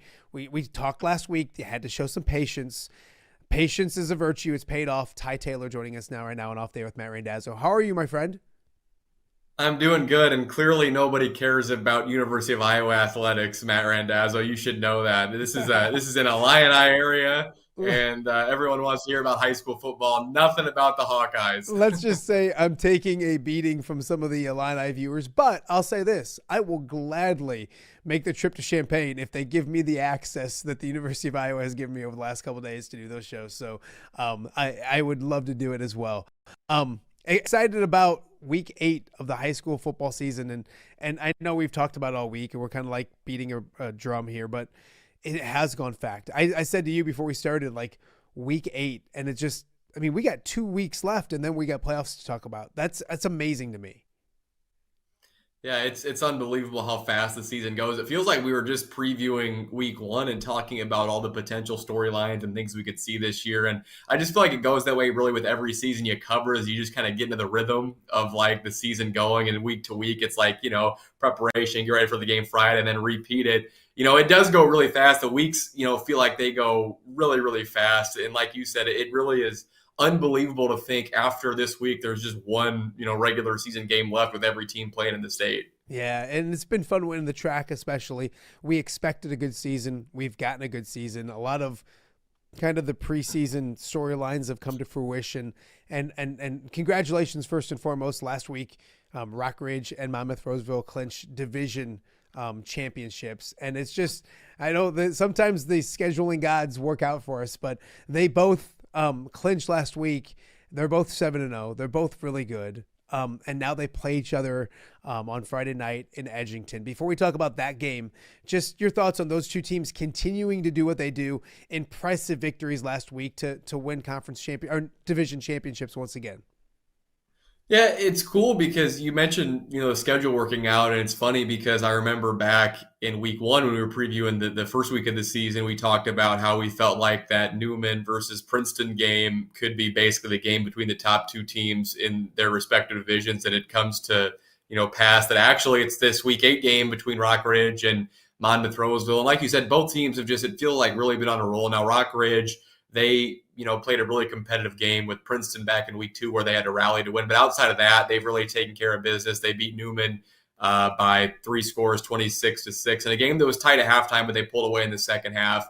And Monmouth-Roseville similarly has just demolished everybody they've played so far. They really haven't even played a game that's been relatively close all season, where they still have Newman next week. But that's the thing that I think is impressive about these two teams coming in is not just that they're 7-0, but it's the way they've got to 7-0. Both teams put up, upwards of 40 points per game, and defensively they're both so strong too. So it really is kind of everything you expect about a team like Rockridge, who I know is, ranked number 1 in the AP this week. Monmouth-Roseville has been a great team this year. When you get to 7-0 at this point in the season, I think everything about these teams screams like legit 7-0 undefeated state-ranked teams that should be able to, make pretty strong postseason runs. So we'll talk about the matchup, I know, in a moment. But man, what a fun game to have this late in the season. It almost feels like a playoff preview, in week 8. Yeah, you're right, because sometimes you get the week 3 battle of unbeatens or week 4, and it's like, well, they, how good are they? Have they been tested? These two teams have, as you said, passed every test with flying colors, especially Monmouth-Roseville, who, despite our pessimism a few weeks ago when it came to Princeton and Monmouth-Roseville, has cleared every hurdle. When you look at this game, what's the first thing that comes to your mind when you look at this matchup on paper and what maybe might happen on Friday? What's the headline? What's the big thing about this matchup? So for me, it is Rockridge's defensive front against Monmouth-Roseville's offensive line, because Rockridge last week against Mercer County played a Mercer County team that runs, out of the wing T primarily, and they struggled a little bit early up front. Now they eventually won the battle as the game progressed, but Monmouth-Roseville is much bigger, much stronger, much faster than Mercer County up front, and they run, out of the wing T as well, and run it a lot better than Mercer County does too, obviously being at 7-0. So that me, because Monmouth-Roseville's big strength is their physicality up front. Their offensive linemen are so big and so good. And Rockridge's defensive line and linebackers are really good too, but they're definitely going to be really undersized. So it's kind of that like size versus speed battle, because Rockridge's linebackers and defensive linemen for the most part are very fast and very quick to the ball. So I think that is the matchup to me that is most interesting, is who wins that battle of the size for Monmouth-Roseville versus the speed of Rockridge's defense, because you don't see like matchups like that a lot, where we've talked about this with Rockridge before, but their defensive linemen, for the most part, outside of the Tanner McKegg, are kind of undersized, like quicker wrestler type kids, which they did that with Jude Finch in the past. And it's kind of like a type of player they've molded. Like it's a thing they do, year over year, it feels like, is they find one of those like wrestling kids who's maybe a little smaller, but quick and strong and has the balance and the hand fighting to be able to win some of those battles up front. So I think, to me, that is the most interesting thing. And I think probably going to determine who wins the game, because I don't think there's a lot that separates these teams when you talk about talent versus talent. I think that's the battle up front, Monmouth-Roseville's offensive line versus Rockridge's defensive line. Whoever wins that consistently, I think, is probably the team that ends up winning this game. It's a fascinating matchup, and to also maybe take that a step further, You look at Rockridge and those wide receivers and that skill and that speed, and Monmouth-Roseville defense has been overlooked all season because of what the same thing with Rockridge. Everybody looks at these offenses and think, wow, they're awesome, which they are, but their defenses are pretty good too. Can Monmouth-Roseville slow down that passing game and that multifaceted attack that Rockridge has? Well, that's another thing that I think is probably the number 2 thing you're looking at is Monmouth-Roseville. Now, their schedule's been interesting because they haven't played very many teams who run like traditionally and primarily out of the spread like Rockridge does. Now, they played Orion back in week 2, but the majority of the teams they've played have been, run heavy offenses that kind of bunch it up and just kind of run it right at you. So their secondary hasn't been tested a whole lot. Now, Orion has a very strong passing attack, but it isn't as complete as Rockridge's, I think, with Schweigen and just the, 4 wide receivers they have and the dual threat that Schweigen is too, or they haven't really faced a quarterback that is that way out of the spread. I know they faced Carter Brown at Sherrard, who, is a dual threat kid, but they run out of the wishbone most of the time. So there isn't, that many passing attempts you have to defend against. So it definitely, without a doubt, is the best team that both teams have played so far in each other. But that is another thing to watch is just Monmouth-Roseville secondary, how they're able to keep up with Rockridge's receivers, because we do talk about Colin Schweigen a lot, and rightfully so. He's a fantastic player, but Rockridge's 4 wide receivers they are out there are really good pass catchers, really good route runners, really good athletes. And Monmouth-Roseville has great athletes on the back end on their defense in their own right too. So that part of it, I think, is something to monitor for sure, is just to see Monmouth-Roseville secondary in their first true 4-quarter test of the season, I think, both on the field and in the secondary specifically, to see how they're able to handle it. Absolutely. Ty Taylor joining us with off the air with Matt Randazzo. I'll get it right. Ty, you look at this and I love the high school environment that it's going to be. I mean, you and I both love high school athletics, and I can't. We had Nick Houston on the show from from Monmouth-Roseville, excuse me, on Monday, and he talked about their fans are going to show up. Rockridge is going to be kind of talk about the atmosphere. Unfortunately, you don't get to go to it. Your old man gets to swoop in for the game of the year. We'll talk about that later in a second, but big timer. So, like atmosphere, this is what high school athletics is all about, and I think both fan bases obviously have a lot to be excited about going into this game. Yeah, you're exactly right when you say this is what like high school athletics are all about. It's something that I love, especially when you add in the fact that, there are 2 schools who have played each other for a really long time. They're local schools that aren't separated by very much mileage, the 2 schools. And it's 2 7-0 teams that are playing. And I think, like you said, and like you said that Nick Houston said to you, I mean, Monmouth-Roseville is going to have a fantastic crowd. They've been on such a roll the past 2 years, especially. They've really been able to get things rolling in that program back-to-back, conference championships basically in football, which last year was the first time that Monmouth-Roseville won a football conference title outright as the consolidated school district, which was really cool. And then to follow it up this year, again, is awesome. But I really think that, the visitors will show up with Monmouth-Roseville and Rockridge. I mean, they have had fantastic fan support all year. I've been to 1 game at Rockridge this year when they played Orion a couple of weeks ago, and it's an awesome environment. I mean, they play music in between plays. They've got the, kind of students down there near the end zone. Like the little 5th and 6th grade players that are down there going nuts, jumping up and down, going crazy, waving towels and everything. So it'll be a really fun environment. And like you were saying, I mean, it's just, this is what you want the high school athletic experience to be for the kids who are playing. I'm so excited for the kids that play for Rockridge, for the kids that play for Monmouth-Roseville, the cheerleaders, the dance team, the band, everybody that's involved that is a kid that is going to be a part of this kids. And the student section for both teams too, a game that I think everybody remembers, whether, your team wins, whether your team loses, just the experience and the environment is something that you don't get that much. And to have a game of this magnitude is awesome for every kid involved, no matter, which way you're involved in the game, whether you're playing or kind of on the, outskirts of the actual game itself. It should be an awesome night for everybody.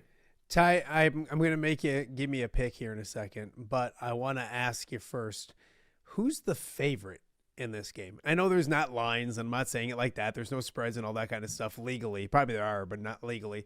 But in your view, who's the favorite? Is it Rockridge because they're at home, or like, do you look at, or is there a favorite? I guess your thoughts on that. That feels like such a cop-out answer. But right. I really like when you ask that, the matchup is so unique, I think, that it's hard to pinpoint who the favorite is just because the other team's strength, like let's say Rockridge looking at Monmouth-Roseville, they haven't seen a team that is as big up front as Monmouth-Roseville or has been as good at running the ball as Monmouth-Roseville. On the other side, when you look at Monmouth-Roseville looking at Rockridge, they haven't seen an offense as explosive as Rockridge's, a quarterback as good as Schweigen's, playmakers as good as the receivers and running backs for Rockridge either. So to me, that's what makes it hard to predict a winner one, but to say like who's favored going in, I think maybe. I mean, you could say maybe Rockridge because they're playing at home, but I personally, I don't think there really is one. I mean, I think this is like a toss-up game in the truest sense of the phrase.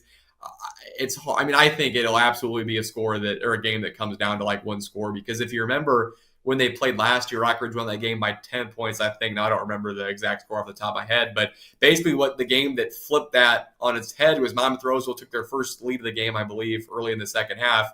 And Rockridge returned the kickoff for a touchdown and took the lead back and then didn't relinquish it the rest of the night. So it's one of those things where it feels like whichever team maybe can have one of those explosive plays. I don't think there will be too many, but maybe the biggest kind of momentum shifter like that play was last year will be the thing that gets one of the teams over the hump, I think. But to answer your question, I don't have a favorite, I don't think. No, I think what about you? Right. No, I want you to answer that question. I think you're right. I mean, if like we used to talk in the sports department, it's probably a pick 'em game, or as Scott Weiss would say, pick 'em, because he loved to get excited instead of pick 'em. So, but yeah, I do. I mean, obviously, maybe Rockridge just because they're at home, maybe, and they're ranked number 1 in the state. I don't know how the number 1 ranked team in the state is at home and not looked upon as the favorite.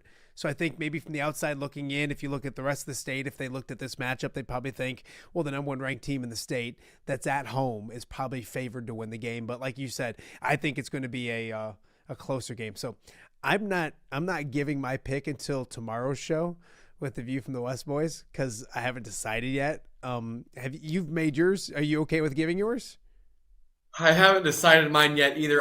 Because our picks, we do them with View from the West on Thursday nights, so we'll have them Friday. I'll have a pick tomorrow morning. I've been going back and forth on this one, and I haven't decided yet. Maybe I have to take a nap this afternoon. You just don't want there to be any. You don't want there to be any video of you saying the wrong team is what you don't want. Right. I'm hoping maybe some of those kids can't read, maybe, and they won't be able to tell which one I picked. Was that a shot at the fine educational system at Monmouth-Roseville or Rockridge? No. Clearly they can read, because I picked it against them one time and I was wrong, and I heard about it. I will say I absolutely love that. Like, it's hilarious, and like that's part of the fun of like doing this and getting to work around high school kids, is to be involved with them in a way. And like, that's the thing I always say, doing that, it's like, it's fun to be able to be a part of like that conversation, where of course, like, I'm super happy when you pick against those kids and they win. Like, it's another thing they can be excited about and be like, hey, yeah, stick it to, Ty Taylor for picking Princeton over us. What a freaking idiot. We beat him by 3 scores again this year for the 2nd year in a row. So, I'm looking forward to it. If I do pick against Monmouth-Roseville and they win, I hope they do the same thing, because I love having to eat my words, man. And I'm glad those kids are like engaged and following stuff like that. And that was really funny when I think it was me and you, they buried on View from the West the one week. So, it's super fun, and I hope they get a chance to do that again if they prove me wrong again. And that's the thing too, is it's all done. Like, even it'd be one thing if we were getting our tires slashed or our cars keyed or something like that. Then it'd be like, let's pump. But I think they realize that we're in a tough situation. But and I'll say this, I'm not the expert that you are. I like to think I know a little bit. And I think Greg and Mitch and you, like, people want your opinion. You know what I mean? Like, if you guys study it and look at it as much as you guys do, like, it's a cop-out. Like you said, if you just said, like, may the best team win. It's like, no, it's okay. You can't speak educated about, like, a game and then not give, like, and I think it's the same thing with, like, if a team's going to get beat pretty good. It's okay to say, like, you know, it would be a huge upset if this team was going to win because this team is obviously, like, it's silly for you to sit there, and I don't know no specific examples, but we used to have to do it on the news. It'd be like, well, there's a 1-6 team versus like a 7-0 team. It should be a good one. Well, it's probably not going to be a good one. It's probably going to be a blowout. I remember, and Stock's going to listen to this and get mad. Stockpile, and he wasn't working with us, but they did like a little video thing. It was Bettendorf versus a Davenport school in the first round of the playoffs, and he did like a 5-minute thing on the keys to Davenport North. It was Davenport North. Davenport North, who was like 1-8, beating 9-0 Bettendorf. And it was like, and the first one was like, you have to believe. I'm like, no, like, we're doing this? Like, just like, it's not going to happen. So anyways, enough about that. That's my Did he win an Emmy for that segment? He should have. It wasn't with us. And I remember watching it going like, oh, you have to believe. That is amazing. That was the first one. And he'll probably talk about it on I'm sure bring it up on the View from the West Instant Reacts this week. He'll be like, it was, you have to believe. And those are the days where, in Iowa, like everybody made the playoffs. It was like almost, it was like you're 1-8 and you're like, you had a first round matchup with 9-0 Bettendorf, and it's like, what are we doing? So anyways, those are the matchups. For that big matchup. So when can they read your bulletin board material, either team? Friday at 9 a.m. at WRMJ.com. It's not just me, though. It's Greg and Mitch, so we can hopefully people will take it out on them, too, if they're wrong. The three amigos, the three experts, just the three of them, not four of us, just the three of them. God forbid the four of us was part of it. But, hey, I understand. I get you. I would have asked you, but I figured you were way too busy with your amazing online web show every day that streams on YouTube and on X and everywhere you can watch it. And do you stream on Facebook too, or no? Not yet. And the reason why I can't get rid of WQAD on my Facebook. I know. I always like when people comment are like, "Well, take WQAD out of your Facebook." If anybody knows how, like, I have a really good friend that's trying to help me right now. I've had numerous people look at it, and so like, it's not a negative thing, but I don't want people to think that. I'm still there and vice versa. So like, I mean, I think they would enjoy the content, if you know what I'm saying, but that's neither here nor there. So with that being said, we'll move on to the rest of the conference. I think a really intriguing game. We'll start with Riverdale, and I think they played well last week. We did the show there on Friday. We did OTA from Port Byron, had a blast out there, and they played really well against Newman. Newman just a little bit too much at the end, but I think it was a really good effort. They're sitting there at 4-3, and they can do something special tonight or on Friday night when they host Hall, get that 5th win, make the playoffs. Hall comes in, and they've been impressive lately. They won 3 straight. Since then, they've lost some, but they've been in games as well. Your thoughts on Riverdale and Hall, and it could be a special night in Port Byron. Yeah, it feels like two teams coming in that are both playing pretty well. You mentioned Riverdale. I mean, they're 4-3. They've lost 2 games in a row, but very easily could have beaten Erie Prophetstown a couple of weeks ago. Very easily could have, not maybe very easily, but could have beaten Newman the last week. I mean, they were in both of those games. Lost by, I think, 1 score and 2 scores respectively. So they're 4-3, but could be, as strong as 6-1.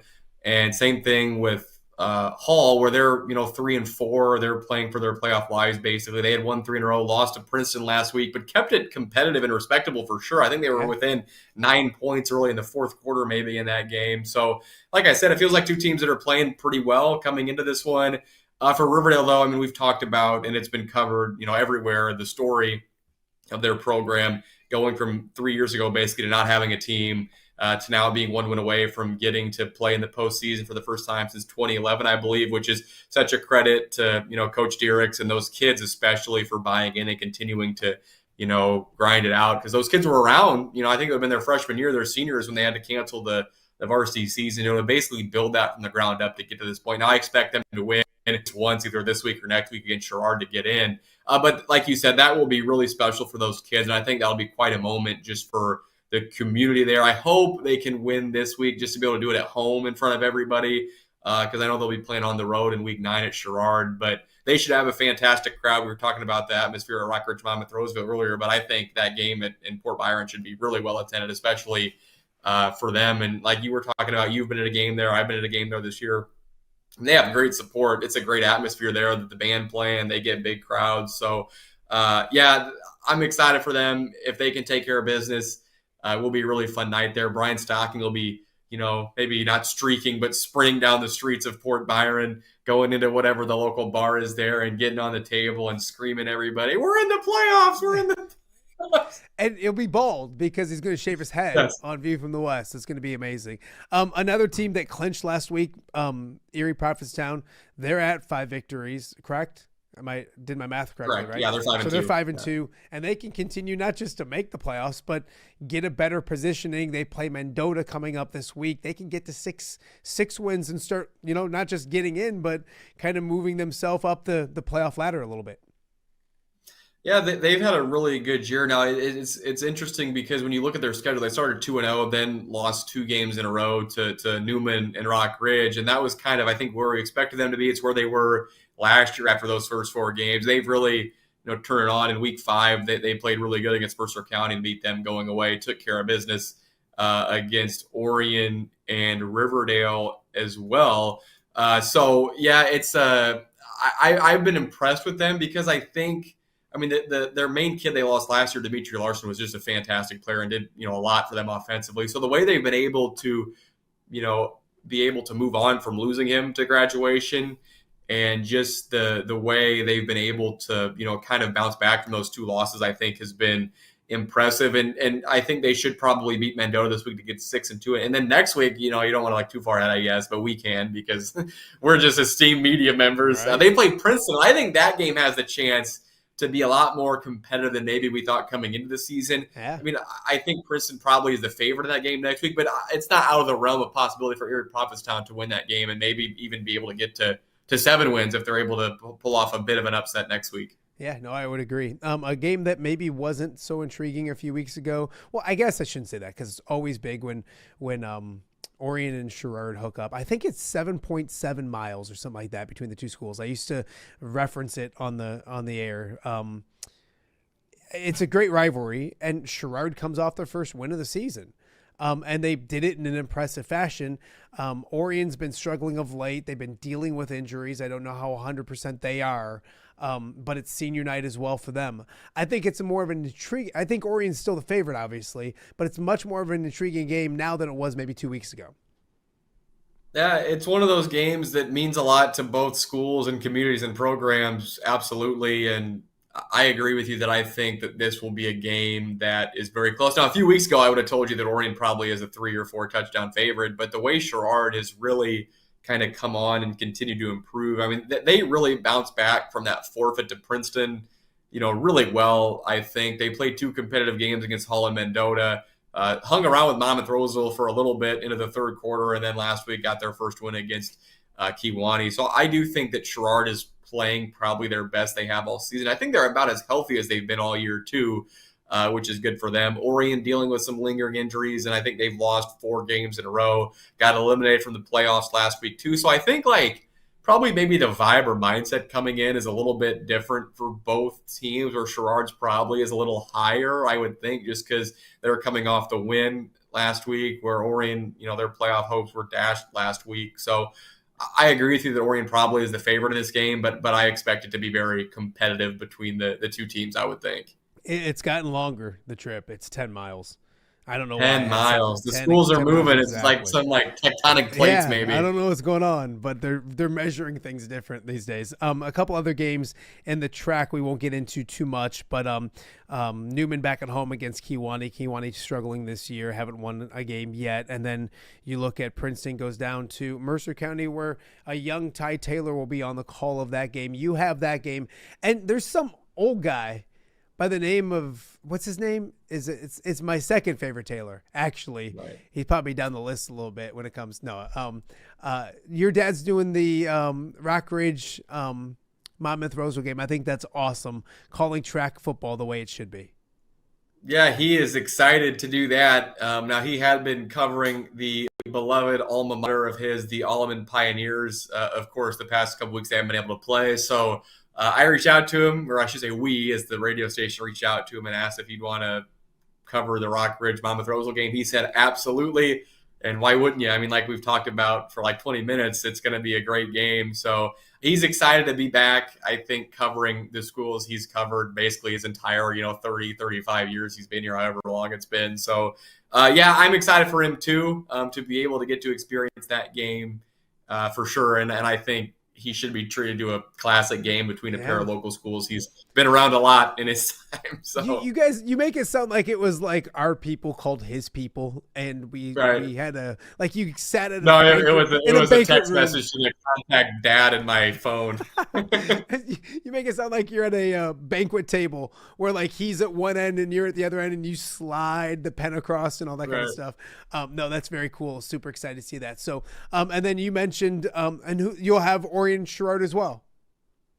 Yes, and Mercer County Princeton. I'll be at George Pratt Memorial Field for the Golden Eagles and the Princeton Tigers on Friday night. Oh, enjoy it. And also, don't forget, tomorrow we'll get into a lot more high school football.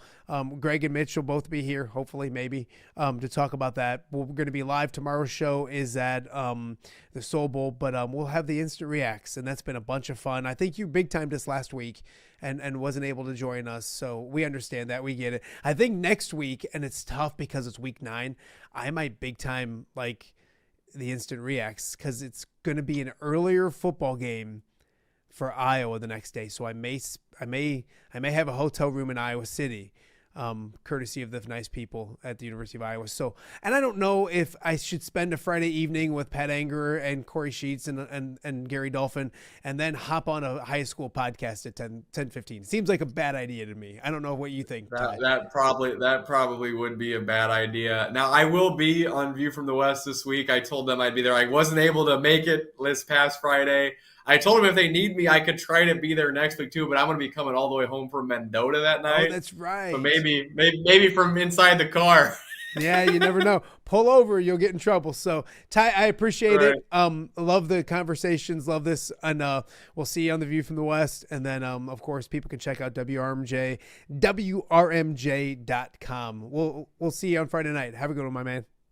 Yes, sir. We'll see you tomorrow night, man. All right. That is Ty Taylor, WRMJ. Always enjoy talking track football. One of the most entertaining conferences in our area, not just this year, but year in and year out. And the big one, Monmouth, Roseville, and Rockridge. And I will save my prediction for tomorrow's show. Again, I mentioned we'll be live at the Soul Bowl, United Township and Moline, a huge matchup in the Western Big Six. So we'll have both athletic directors. We're going to have a little wager.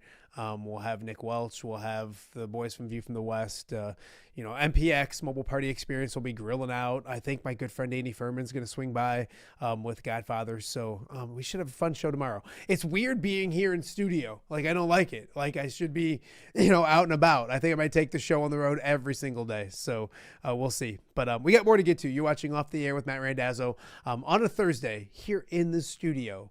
We'll be right back.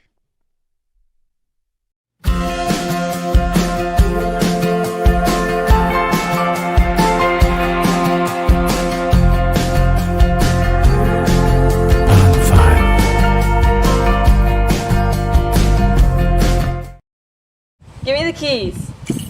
Learning to drive can be stressful for both the student and, yes, the parent as well. Relax. There's an easy way to avoid the stress. Skiles Driving School in East Moline has been helping new drivers hit the road with confidence for over 20 years. Whether you're a teen earning your first license or an adult looking for behind-the-wheel training, we've got you covered. Their certified instructors are patient, experienced, and use modern vehicles equipped for safety and comfort. From classroom instruction to real-world driving, we make learning safe, affordable, and even fun. Call 309-278-0098 or visit skylesdriving.com. Skiles Driving School. Get in, buckle up, drive your future forward.